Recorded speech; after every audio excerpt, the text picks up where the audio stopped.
Aloha, everyone, and welcome to our Undoing Radio. I am your host, Jeremy Vaeni, and I'm going to do something, I don't know, lazy?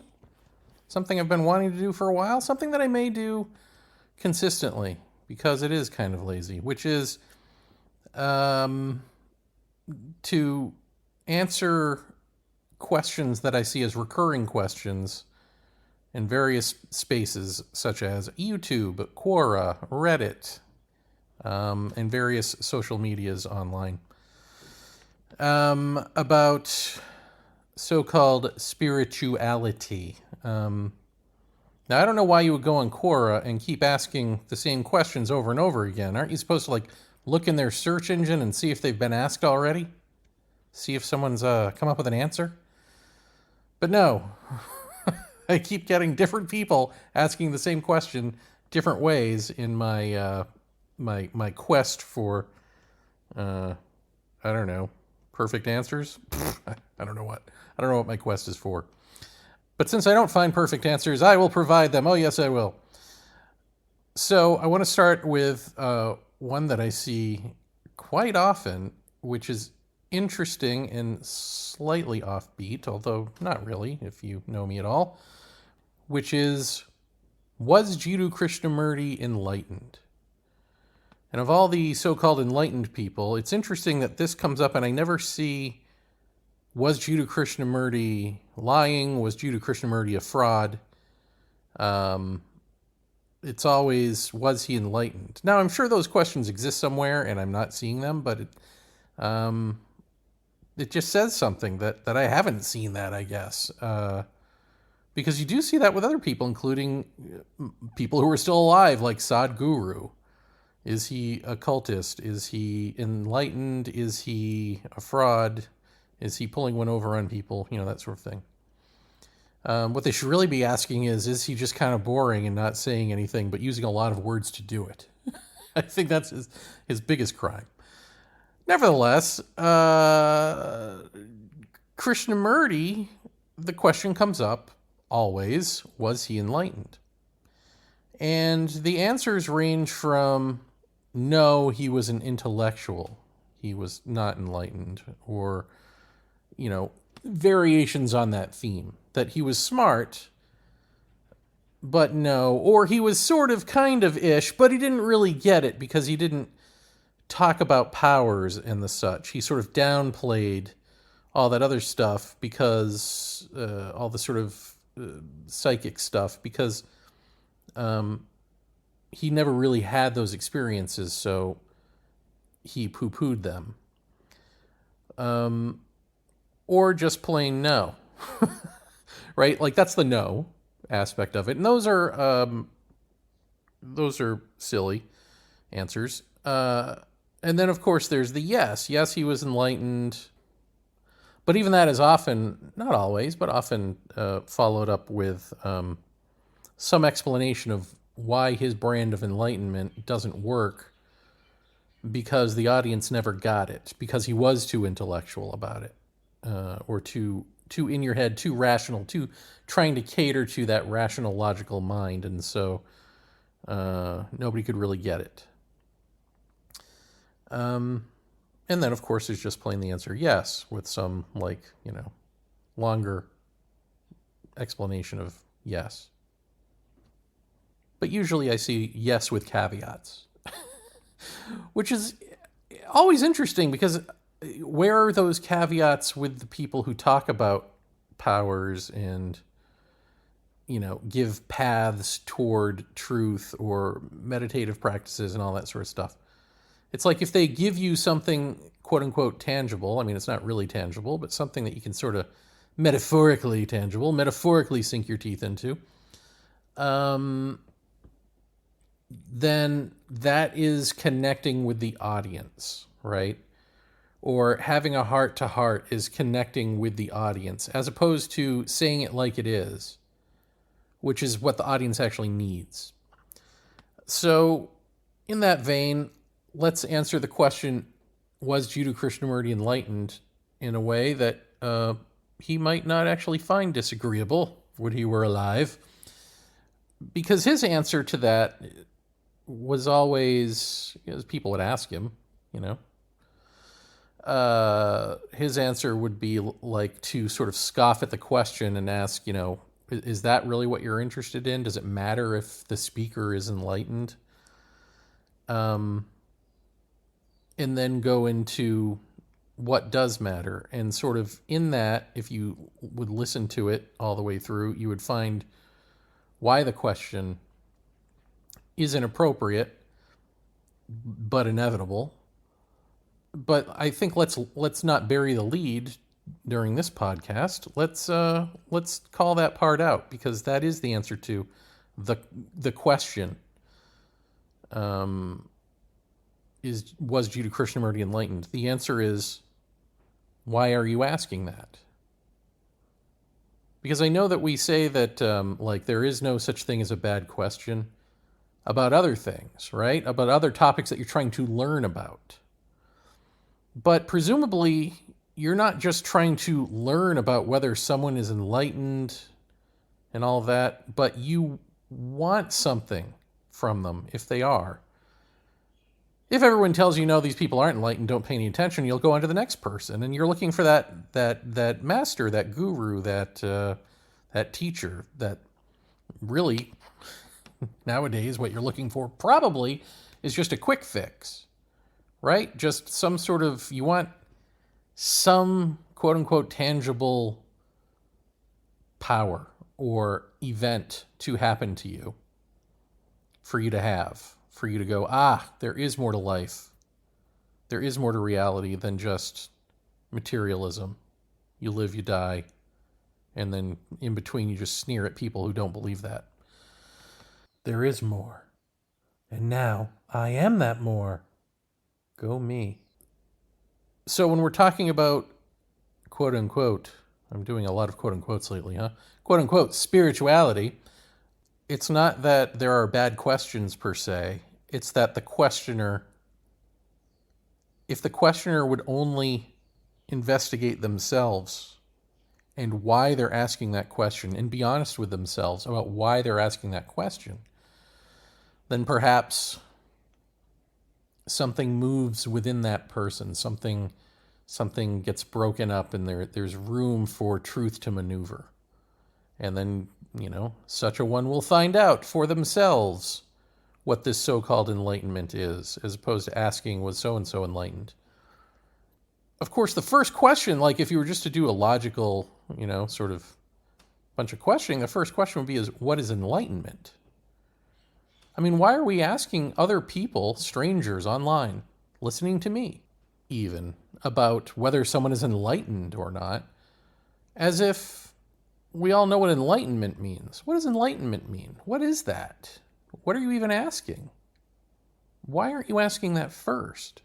And this isn't to hurt anyone's feelings. Again, this is like, you need to ask yourself why you're asking questions out of order.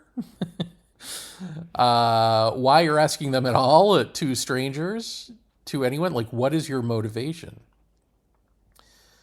Because if your motivation is to see, to understand that which is beyond you, that which transcends and includes you, that therefore which is not directly just you adding on to yourself as a bit of knowledge, then who's going to give that to you?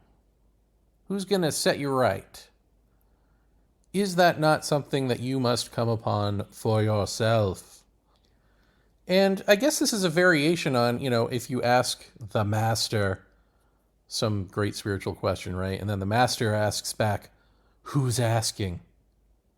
That old trope, that old Zen-y trope, right? Who's asking? And then you're supposed to be like, oh, that's deep. Who is asking? I don't know. Who am I? Now let's get to why are you asking? Rather than the why is who. I mean, these are the same sort of question, but I feel like asking like who's asking has been done to death and carries its own connotations at this point. So if we're going to clean slate it, why are you asking at all?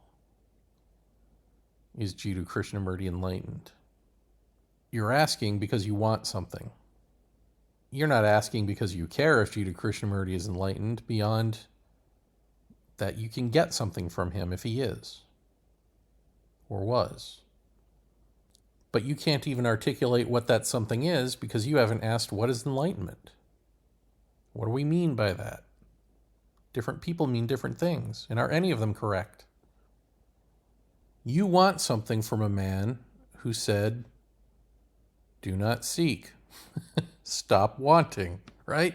Let's look into the nature of wanting, the nature of desire. Let's look into the nature of the seeker for the sake of doing so. And let's see if in doing that, if in deconstructing these notions, the desire stops, the want stops, the seeking stops. And in that moment, if there is such a thing as truth, it has room to maneuver. I mean, this is what Krishnamurti espoused. And so if you're someone who has heard him speak or read a book and you're like, I don't know, is he enlightened? You're still not ready to hear how he is speaking. So it doesn't matter if he's enlightened or not. It doesn't matter. You literally can't hear it. And this gets to the question of, again, why are you seeking advice from strangers online? Isn't it because you want an answer that you can identify with? And based on that answer, you'll know whether to pay attention to someone or not, right? Like this is what we do, right? So when you meet someone in person and you ask them for advice, or you ask them for their take on things, you know, if you know them, if you're friends, if you're family, if you know them at all, then you know who you're asking, you know sort of what their sensibilities are going to be, and maybe they'll surprise you, but more than likely they won't. And you know what your sensibilities are, and so you'll, based on all of that, you will deduce whether or not you want to pay any attention to whatever it is you're asking them about. There's even less work involved when you're asking a stranger online, because all you have to pay attention to is whether that person is hitting all the right notes for you. If they're saying what you like to hear in the way that you like to hear it. And based on that, you can make your decision, and you can go with your fantasy, right? It's all about fortifying your wants, fortifying your desires, fortifying yourself as the seeker, right? This is why we ask strangers online. I mean, this may be why we ask each other in person too, but at least there's a little more work involved and a little more relating to another person as opposed to solely relating to yourself and only listening to the person who gives you the feedback that is what you want to hear. You know? Like if you were to ask someone in person and you knew that person and they could maybe convince you of something, to pay attention to something that you otherwise wouldn't. But if you just ask random people online, and somebody who, quote unquote, speaks your language gives you all the flowery, new agey, Zen language, namaste crap that appeals to you, or the logical, there's nothing to see here, rational, materialistic, reductionistic, dry language, or whatever is in between. You know, the religious languages, whatever it is, however they speak that you self-identify as, that's what you're likely to pay attention to and go with. So even in that sense, you're not truly asking, was Jiddu Krishnamurti enlightened? What you're asking is, hey, somebody who sounds like me, or how I envision myself sounding, or how I want to sound, somebody who sounds like that, speak up so that I can know whether to pay attention to this person in the hopes that this person also sounds like who I am. We're talking about Jiddu Krishnamurti here. Or who I want to be. Right? And who I can mimic. Like, who's the next person I should mimic? Who's the next person whose use of language I should adopt to sound enlightened myself? This is what we want. And it's why we need to be honest with ourselves about why we're actually asking the question. I mean, obviously, don't take my word for what you want. Ask yourself. Ask yourself why you're listening to a podcast like this. Is it just because you enjoy my voice? Do I put you to sleep? Should I whisper like that BSDM or whatever that's called? Presumably, you're listening to a show like this because one of two reasons besides hate listening.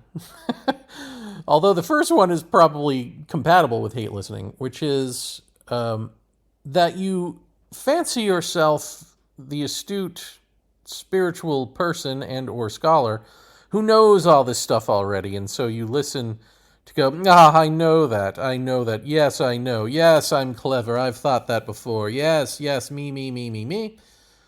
Or because you are seriously seeking something. Let's call it enlightenment. Let's just use that word. And so you find something I'm saying tantalizing in all of these episodes, but it's just not quite clicking with you. You're not there yet, right? You're still, or I'm not there yet within you. You're still waiting for that moment. You're hoping that I'll say those magic words, a la peanut butter sandwiches, whatever it is, where you magically wake up, where you become enlightened, where you have the aha moment and get it. Yeah, that's it. But that's never going to happen. Maybe ever, but perhaps won't happen for as long as you're constantly listening to me and not asking yourself why you're still listening to me. Why do you really listen at all? Because the truth is, if you listen to someone like me, or if, Krishnamurti's audience listening to him in the past, you hear over and over again this thing about not seeking, over and over again about the self must dissolve for truth to be the case. Unless you're doing some sort of, I don't know, what would this be? Anthropology paper? Or something? Spiritual paper? Like you're a historian and you're just trying to document stuff and learn? You've heard me say don't learn. You've heard Krishnamurti say don't learn. It's not about learning. I'm not a teacher. If you're learning anything, you're doing it wrong, right? Like that kind of language. You've heard me say this, if you've listened to this show at all. And yet you're still here listening. And why? So you have to ask yourself that. Why am I still here listening? But not ask it in the attempt to decide whether to keep listening or not. Ask it, you're really asking, who am I? Who is it that's asking? We're back to the trope. Right? Like, why am I here doing this? Why am I punching myself in the face? Because that's what people who punch themselves in the face do. Oh, well, how do you stop punching yourself in the face? If you literally can't stop your fist from punching you in the face, there's a real, psychological issue with not just you personally, but with the mind behind the you, behind the self, the psyche. And so how do we step out of the stream of that mind? Not embrace it, or maybe better put, how does one evaporate the stream regardless of what may or may not be there when you do? Do it because you're punching yourself in the face. Do it because the stream is polluted. The stream sucks. That's why you do it, not because you want to be in a different stream or you want to be on dry land or however this metaphor is shaping up. But do it because that's the right thing to do. Right? And so it is with just asking yourself, why am I listening to this stuff? Why am I asking questions like, is Jiddu Krishnamurti enlightened? Is Jeremy enlightened? And I don't mean to compare myself to Jiddu Krishnamurti, but I think it's fair to assume that some of you may be wondering that, or have maybe answered it. maybe those are the people not listening. Who knows? Um, so I hope you're beginning to see what the problem is here, uh, and how this actually is an appropriate full answer. Because a yes or no is Jiddu Krishnamurti enlightened. That doesn't tell you anything. That doesn't give you anything useful to mull over. What I'm actually sharing with you here is, perhaps ironically, by not answering yes or no, is giving you what you need.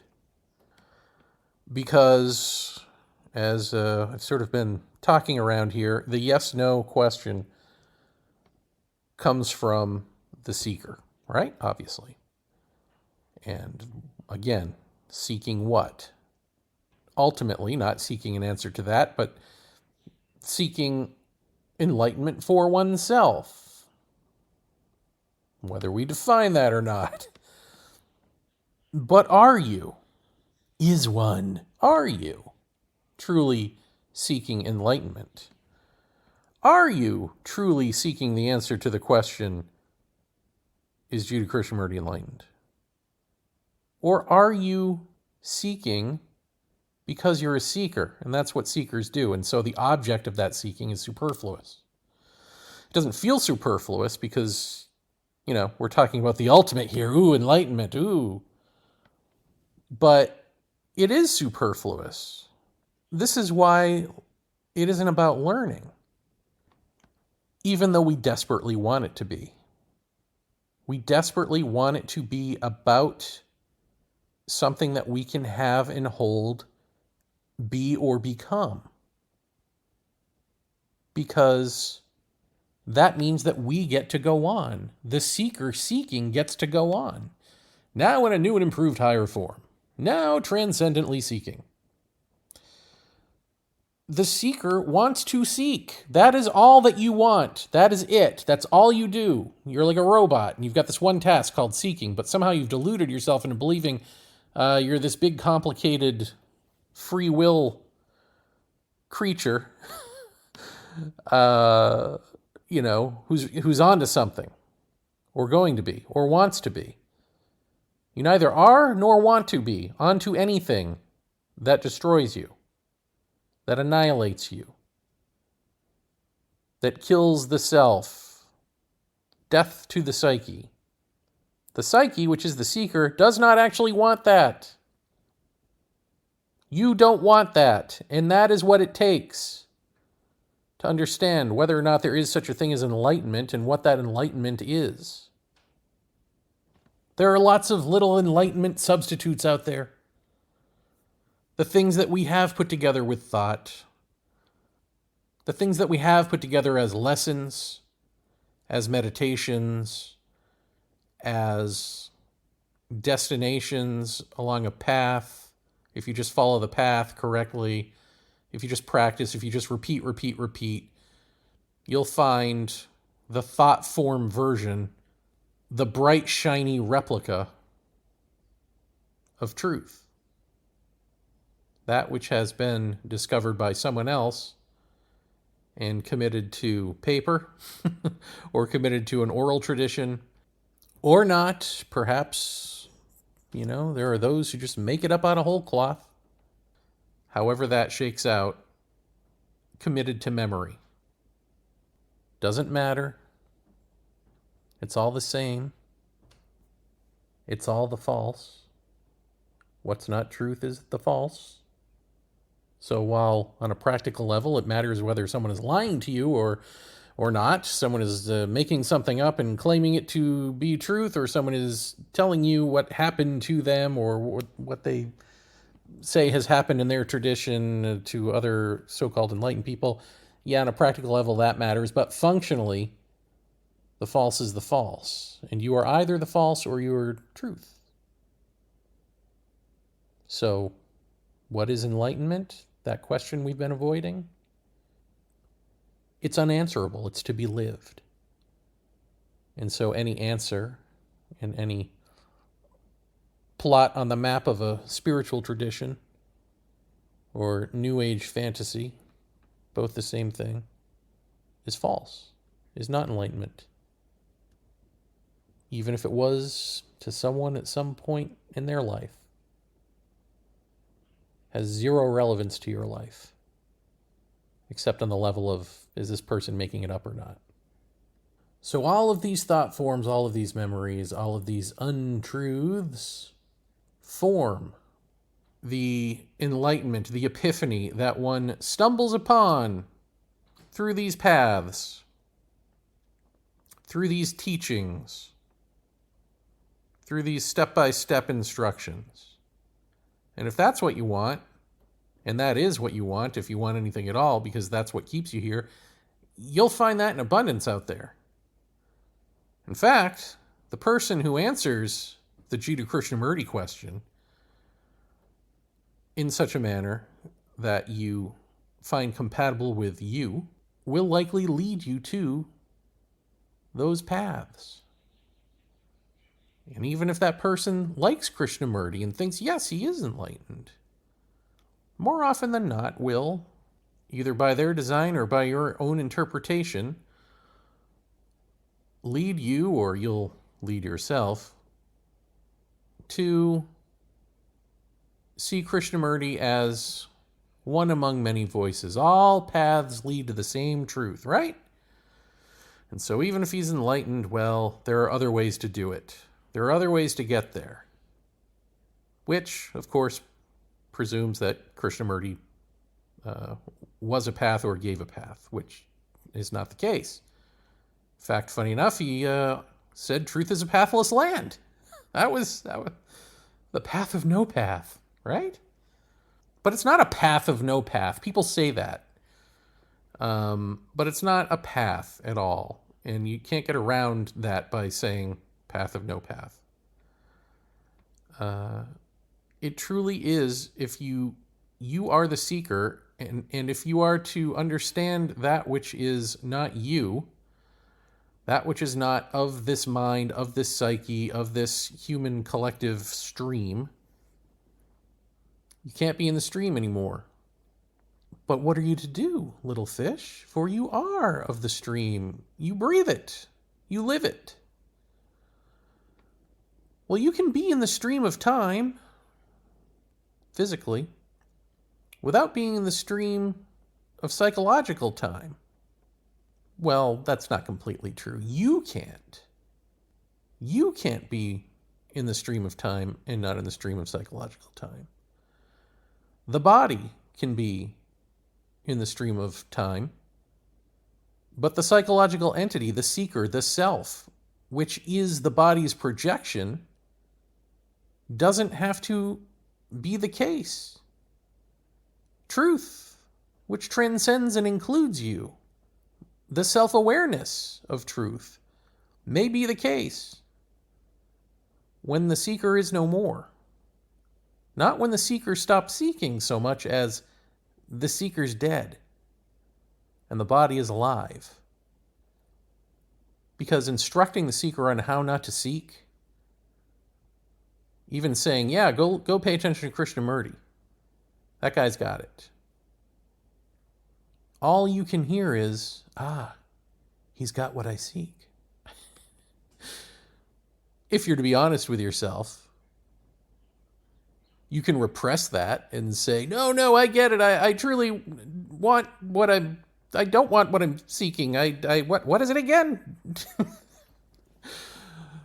It's a tongue twister. What is it I'm supposed to say here? What gets me that magic access to enlightenment? What's the right thing to say? I'll tell myself that over and over again. I'll train myself to want it just the right way. And of course, there is no training. There is no disciplining yourself. There's no discipline that gets you to the pathless place, because that would be a path, right? True discipline comes after the fact, if at all. But even saying that to you isn't helpful, is it?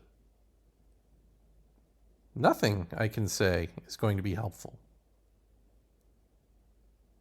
So why are you listening? And why am I the one asking you that, and not you?